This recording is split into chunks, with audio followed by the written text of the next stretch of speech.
Halo pemirsa, apa kabar? Jumpa kembali bersama saya Tantri Murdopo dalam Sportika, Sport dan Problematika. Tempat di mana Anda bisa menyaksikan berbagai liputan seputar dunia olahraga plus segala problematika yang terjadi di dalamnya. Khusus untuk minggu ini akan disajikan dua paket menarik yang terangkum dalam segmen sorotan.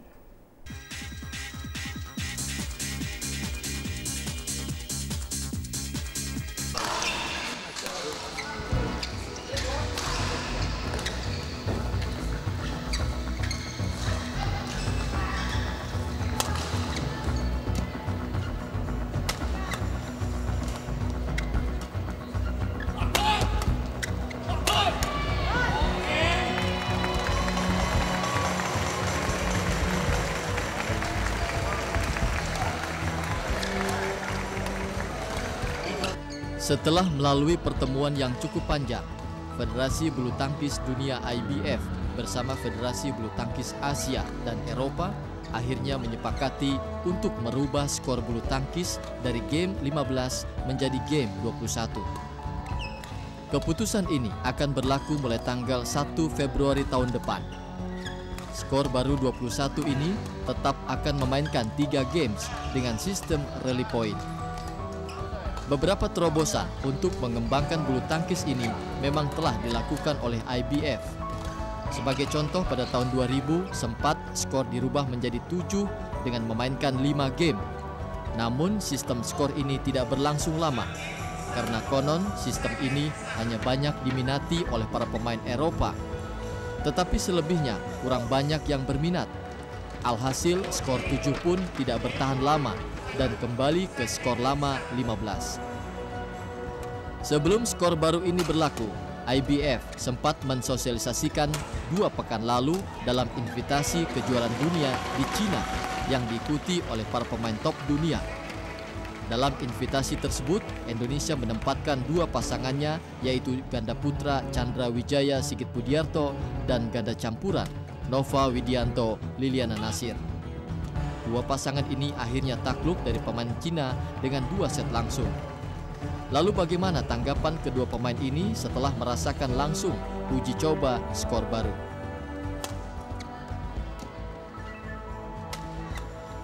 Ya, sistem baru ini kita masih masih membaca lah. Ya, belum fasih benar, dan saya rasa ini juga butuh satu konsentrasi yang tinggi, kemudian kelincahan juga, kecermatan, ketepatan juga, kecerdikan untuk berpikir ya, karena kita salah pun mereka poin, gitu ya, kita mati mereka poin. Dan di sini juga ada plus minusnya ya. Plusnya mungkin waktu lebih cepat, kalau minusnya mungkin faktor service jazz ataupun hakim garis itu bisa sangat menentukan di waktu poin-poin kritis ya. Jadi misalnya 20-19 gitu ya, kita servis, kemudian harusnya itu masuk dikeluarin gitu, atau dia bilang oh, udah selesai game, itu poin-poin ya, ada plus minusnya seperti itu ya. Poin-21 itu kan cepat sekali. Kalau kita main agak lambat ataupun maksudnya bukan lambat tapi defend atau kemungkinan besar akan tembus lah, katakanlah seperti itu. Mungkin banyak kan main datar ya. Cuman kemarin itu memang kita masih baru, dan setahu saya Cina itu sudah menerapkan poin itu sejak lama, poin 21 itu. Jadi mereka mungkin sudah terbiasa. Sampai saat ini saya belum ya, mungkin pasti ada yang berubah, karena dengan poin-poin seperti ini kelincahan mungkin yang penting ya, faktor di lapangannya ya, sama ketepatan pukulan itu paling penting. Jangan sampai buat kesalahan sendiri karena itu fatal sekali. Ya lumayan ya, cuma mungkin kita harus banyak merubah dari strategi, dari cara bermain kita harus banyak merubah, karena itu kan terlalu cepat ya. Jadi kita pertama kali masuk lapangan tuh emang udah langsung ya, nggak boleh yang masih belum panas atau apa, emang yang harus udah siap, karena itu terlalu cepat. Dan menurut saya sih lumayan ya, nggak terlalu memerlukan fisik yang terlalu kuat, cuma ya itu harus siap segala macam, baru baru pertama kali masuk lapangan udah harus gitu, konsen banget. Cuma mungkin untuk penyesuaian game rally point itu baru kali ini ya kita mencoba, mungkin kayak Cina gitu udah coba dari sebelum-sebelumnya ya, karena kita baru coba itu jadi mungkin masih agak kurang bisa gitu loh, mungkin harus banyak latihan sama strateginya harus banyak ada yang dirubah gitu. Metode latihan ini karena nanti untuk dekat-dekat ini pertandingan kan masih menggunakan poin 15 ya. Oke. Kasih.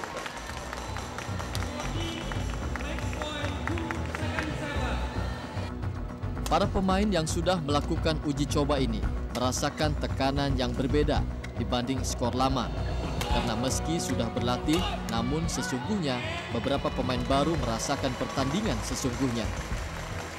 Sementara itu bagi beberapa pemain yang belum merasakan skor baru dalam pertandingan, memang pada umumnya menyambut positif sistem ini. Karena secara keseluruhan, baik dari metode berlatih serta permainan tidak terlalu banyak berubah. Hanya penekanan akurasi dalam pukulan menjadi prioritas selain speed and power. Para pemain memang saat ini belum konsentrasi penuh dengan porsi latihan skor baru. Karena pada bulan Januari tahun depan ada 3 turnamen penting yang masih menggunakan skor lama, yaitu Swiss Terbuka, Jerman Terbuka, dan All England. Jadi para pemain kini masih fokus dengan pola latihan lama.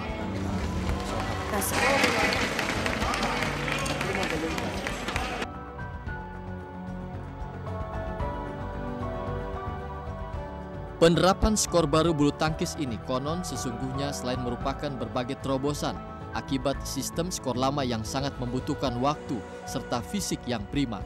Skor lama juga mengakibatkan banyaknya stasiun televisi yang menolak menayangkan berbagai siaran langsung beberapa turnamen karena memakan waktu yang lama.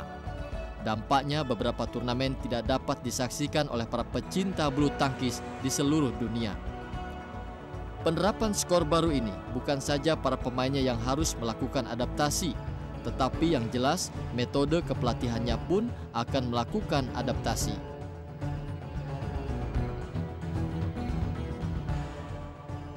Ya istilahnya itu rally point ya, jadi memang ya secara khususnya sih di sektor ganda yang memang cukup kita harus katakanlah juga sangat berubah pola permainannya nanti, terutama harus lebih konsentrasi lagi, lalu juga dari awal tuh start tuh juga harus bagus karena sudah tidak ada second service ataupun pindah bola gitu, langsung poin semuanya. Nah, ini yang memang perlu juga anak-anak ini dari awal sudah harus lebih bisa menyesuaikan. Kalau pukulan menerima servis juga harus sangat bagus. Istilahnya ya semuanya nanti konsentrasinya akan dituntut lebih tinggi lagi. Secara umum sih tidak ada ya, tapi ya kelihatannya kita harus lebih akan banyak di istilahnya tuh on court training. Karena ini butuh sekali akurasi, ya ketepatan pukulan, nggak boleh salah gitu loh. Salah kan lawan poin. Langsung gitu, dan poin ini cepat sekali, beda 5-6 poin itu sudah sangat berat untuk mengejar. Nah ini yang perlu diperhatikan oleh para atlet kita.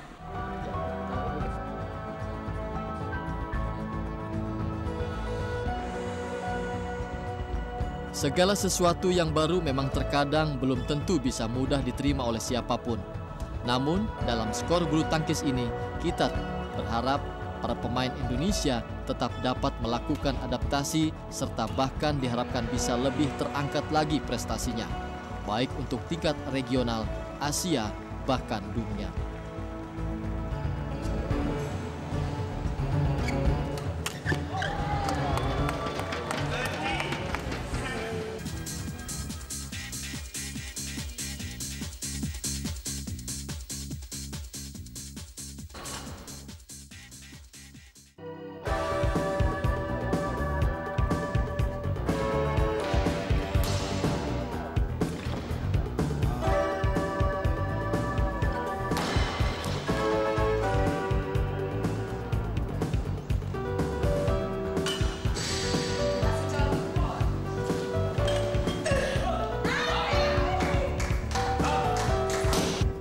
Kiprah cabang angkat besi di ajang SEA Games 23 Filipina lalu bisa dibilang sukses.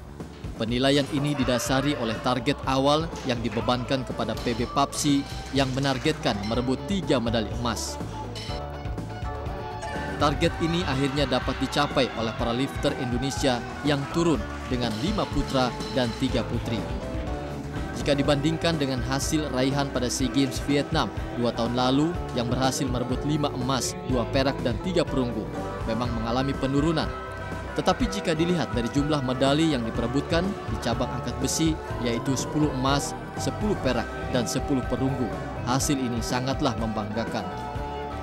Selain hal tersebut, hal lain yang perlu diketahui juga bahwa ada beberapa nomor yang menjadi andalan Indonesia tidak dilombakan dalam SEA Games Filipina, seperti di kelas 55 kg, 65 kg, dan 75 kg putra.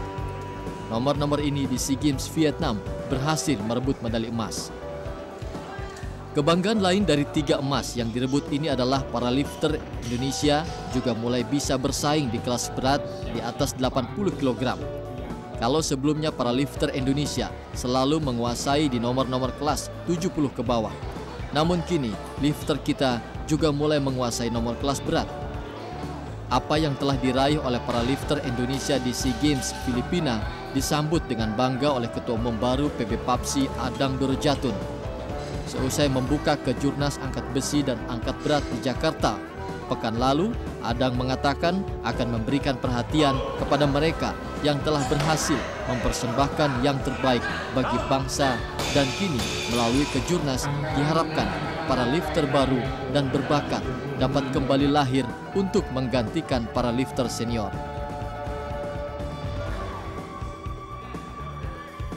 Jadi begini, memang nanti saya terus terang saya juga belum secara pasti siapa-siapa yang hadir, jadi belum saya bisa jawab.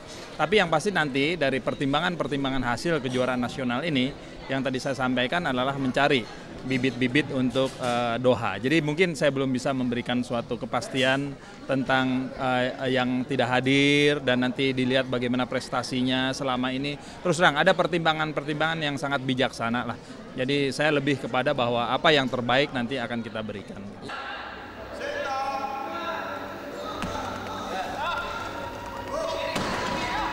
Meski hasil yang telah diraih SEA Games Filipina telah mencapai target, bukan berarti kini para lifter kita terus puas. Kini PB PAPSI melalui kejurnas angkat besi dan angkat berat yang berlangsung dari tanggal 18 hingga 24 Desember itu juga tengah mempersiapkan para atletnya yang akan dikirim ke ajang multi-event lainnya, yaitu Asian Games Doha Qatar Desember 2006. Dalam kejurnas kali ini tampaknya para lifter pelatnas masih mendominasi hampir seluruh nomor pertandingan. Namun demikian, setidaknya para lifter berbakat dari berbagai daerah pun mulai terpantau oleh PB PAPSI yang diharapkan nantinya dapat dibina dan disiapkan menuju berbagai kejuaraan. Jadi ya terus terang aja, tadi mungkin ada beberapa hal yang saya sampaikan pada saat saya memberikan beberapa pesan pada saat pembukaan ya.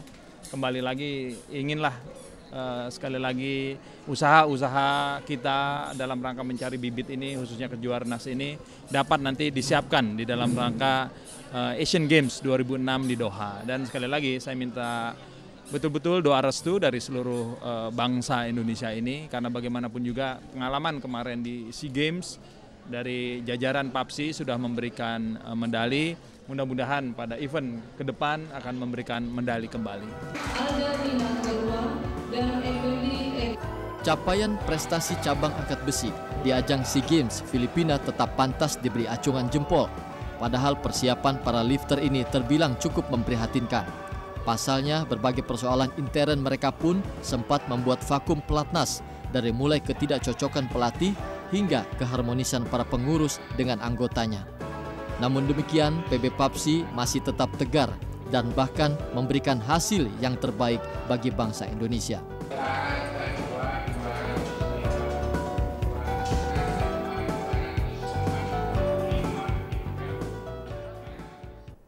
Waduh pemirsa, tidak terasa 30 menit sudah kami menemani Anda dalam Sportika, Sport dan Problematika. Akhirnya saya Tantri Murdopo mewakili seluruh kru Sportika mengucapkan banyak terima kasih atas perhatian Anda. Tapi kita jumpa minggu depan masih sama hari Sabtu jam 10 sampai 10.30 waktu Indonesia Barat hanya di TVRI. Akhirnya sampai jumpa dan maju terus Sport Indonesia.